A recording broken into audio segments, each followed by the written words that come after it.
Now that I've spent so much time dedicated to explaining what I like about her, I think it's only fair to talk about what I don't like about her and also what I want to see more of from her character in the future. So, the main thing I don't like about Cream is her fighting style.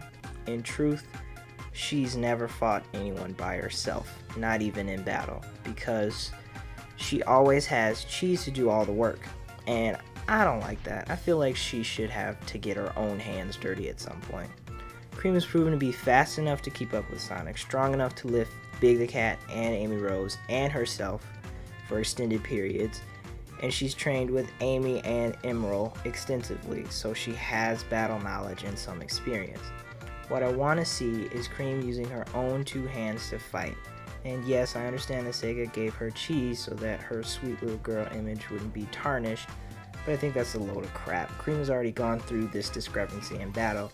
She and Emerald defeat Chaos Gamma, but she still manages to sympathize with the robot and be her sweet loving self. There's no conflict there. Her character can still shine through even when it comes to violence because her character arc has opened this opportunity up and the message has already been taught, so let her fight with her own strength. For me, it would be fantastic if she went to another pacifist who has learned that violence is necessary in dire situations and learned how to fight with her own strength from that character. This character would, of course, be in this scenario Mighty, who is listed to be a pacifist as well, but has no trouble acting when the situation calls for it. Cream could learn how to fight in a way that deals minimal damage but can diffuse a physical confrontation quickly. That would be awesome. Also, I don't like that Cream doesn't have a weapon simply because she was created to be Amy's sidekick, just like Tails is Sonic's sidekick. Tails can do all the signature things Sonic can do when Sonic 2 came out, and he's been learning how to keep up with Sonic's ever-growing skills since then. So Amy's signature technique should be copied by Cream in some way to mirror their male counterparts. This would mean giving her the Sonic Advance 3 hammer permanently, or giving her another weapon. I think it'd be best if she didn't have the Pico Pico hammer, considering how violent and abrasive a hammer is. I feel like it should be something she already owns and something that is barely considered a weapon. I think Cream should use her umbrella as a weapon. You know, the umbrella she used to float down with in her intro scene in Sonic Advance 3. Yeah, that. She should use that. And here's why. There's a particular fighting style called Bartitsu, and I'm pretty sure I'm not pronouncing that right, also known as the martial art of gentlemen. This fighting style was used by the most polite and proper and socially refined of all the polite people in the world, 1800 and 1900 Englishmen from the upper class. This fighting style uses various types of attacks, but most notable is the walking stick and umbrella techniques. These techniques, as well as most of the Bartitsu art, is all about defense and incapacitation to make an opening for the practitioner to escape to prevent serious harm to either party. Doesn't that sound like the perfect fighting style for this character?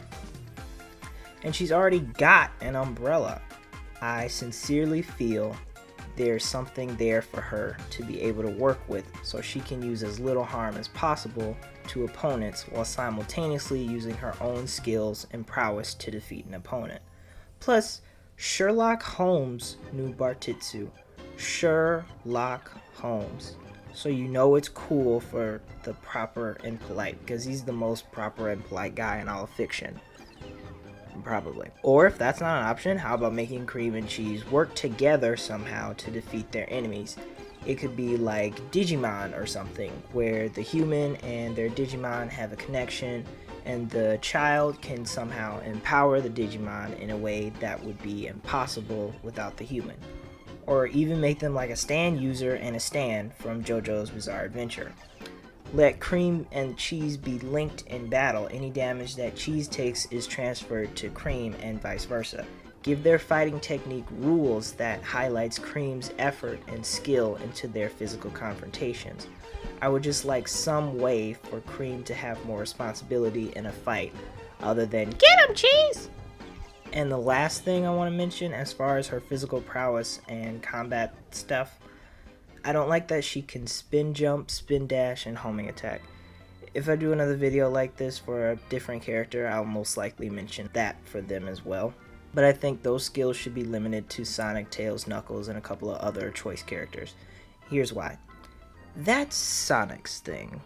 If everyone in the series can spin dash, spin jump, and homing attack, then what makes Sonic so special? Because he can do it a little faster than them, so what? My issue with Cream sharing these abilities with Sonic is, why can a 6-year-old with no former knowledge of these techniques execute them perfectly? There's something wrong with that to me, because it said in previous manuals of the classic games, Sonic had to like figure that stuff out, and he had to like train in some sort of way to get to that level. You can't just have a 6-year-old just come up and say, whoop, I know how to do all that too. No. I feel like Cream needs to be more citizen-ish in her gameplay, meaning just let her jump on badniks like Mario would and take the spin dash and homing attack away. She's got cheese, remember. What does she need to curl into a ball for? It makes no sense. She's a rabbit. Rabbits don't curl into balls, they hop around. So her attacks should be hopping and stomping based in actuality. Another thing I don't like about Cream is her picture-perfect relationship with Vanilla, and I have mentioned this before. I would like to see at least a little tension between them at some point. Cream's gone through so many changes, it'd be nice for Vanilla to address those changes in some way, shape, or form.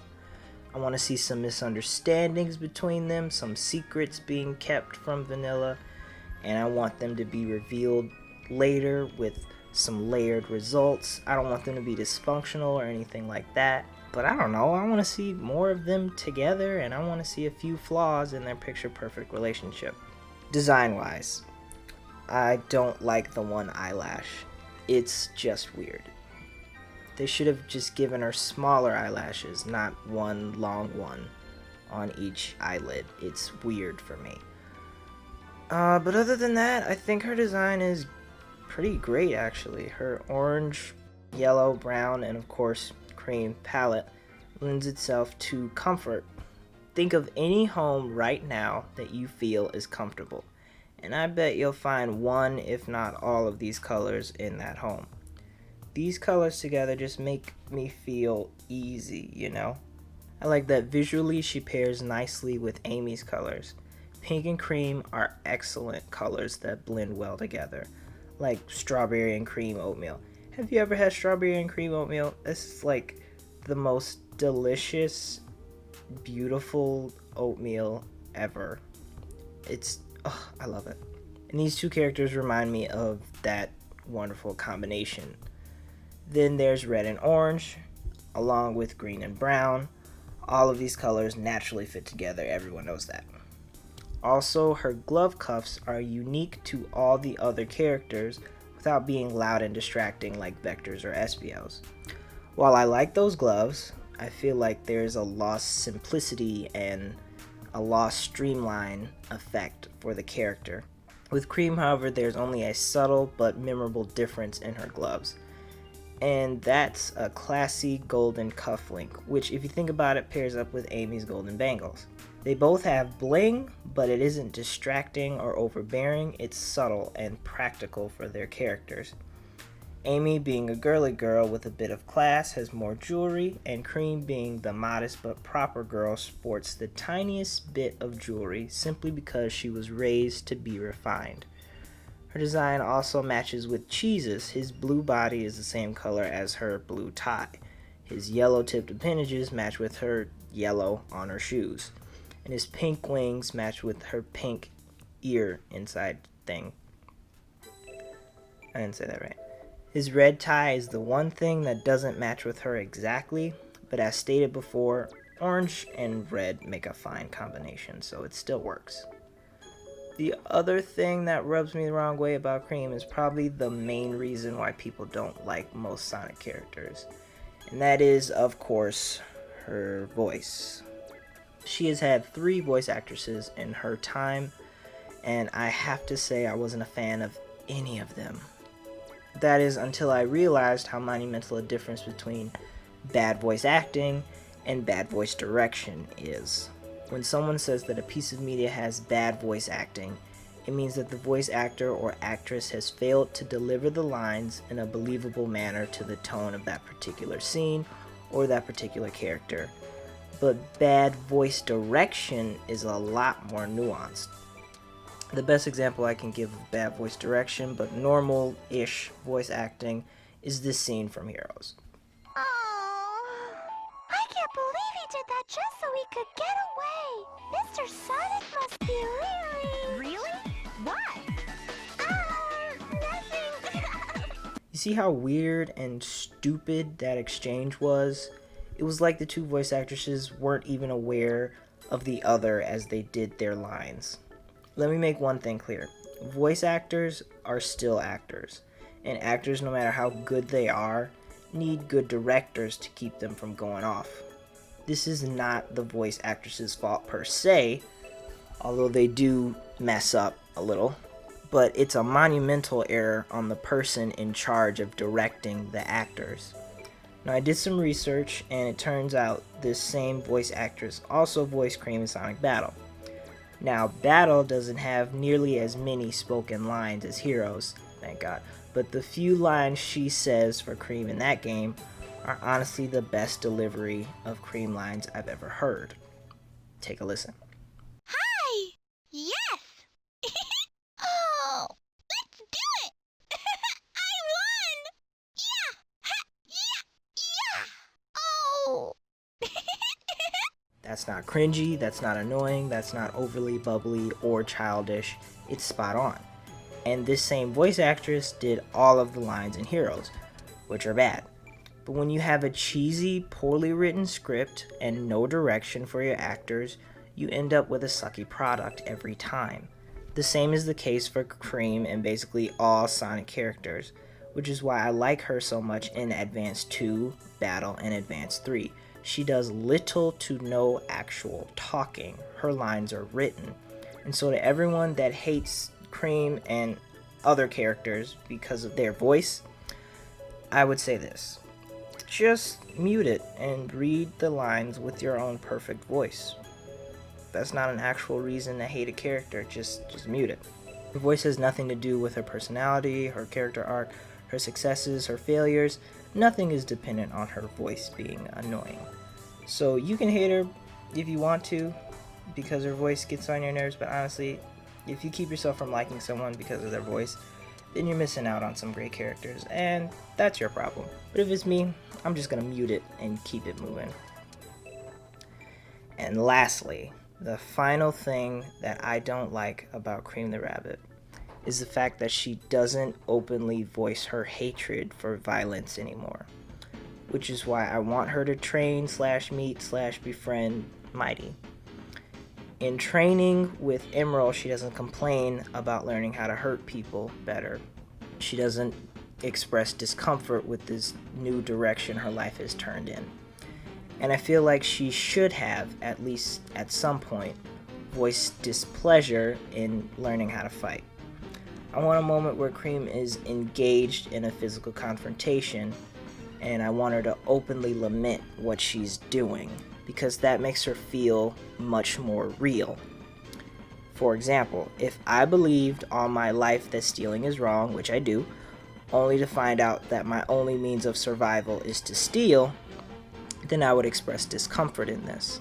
And if I've been handed this no-win situation in life, and someone is trying to teach me how to steal like a pro, I would be extremely hesitant and reluctant to this turn of events. Because it isn't me, it's never been me, but the most important thing is I don't want this to be me. But I'm being forced by my situation to be a thief. And that's a powerful narrative perspective. A reluctant fighter is much more interesting than a fighter. It's an important detail that I feel adds a somber depth to her that can also give people in a similar forced role situation easy access to sympathize with her, and for everyone else to sort of just, okay, I get it. And it makes sense. Cream's character arc doesn't end with her liking violence now. She still doesn't like hurting people. She still believes that a peaceful solution should always be sought out. She still doesn't want to depart from her upbringing. But she's accepted the fact that the world doesn't work the way she wants it to, and she has to make exceptions to her moral rules when it comes to protecting those she holds dear. And for God's sakes, that's a profound and impactful message that all of us at some point need to understand. The world isn't full of rainbows and sunshine and pleasant faces. It's harsh, it's bleak, and it's rough. And the only way to keep the peace in your life is to get tough, make some sacrifices, and hold fast to your loved ones.